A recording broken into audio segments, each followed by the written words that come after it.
നല്ല soft and tasty അപ്പം.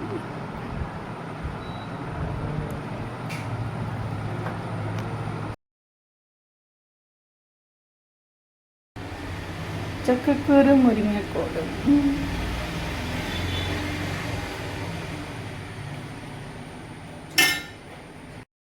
അപ്പം ഞാൻ കഴിക്കാൻ പോണേ. അപ്പം സാമ്പാർ, അവിയൽ, പിന്നെ എന്നിട്ടാ മുരിങ്ങക്കോലും ചക്കക്കുരും ഒലത്തിയതിട്ടാ ഉണക്കമുളകൊക്കെ ഇട്ട് ഇടിച്ച് ഉള്ളിയും വെളുത്തുള്ളിയൊക്കെ ഇട്ടെടുത്ത് ഇടിച്ച് പിന്നെ ചായക്ക് ചക്കയും ബീഫും കൂടി ചക്ക ബിരിയാണി ഉണ്ടാക്കിട്ടോ. ഇത്രയേ ഉള്ളൂ ഇന്നത്തെ വീഡിയോ. Okay, by.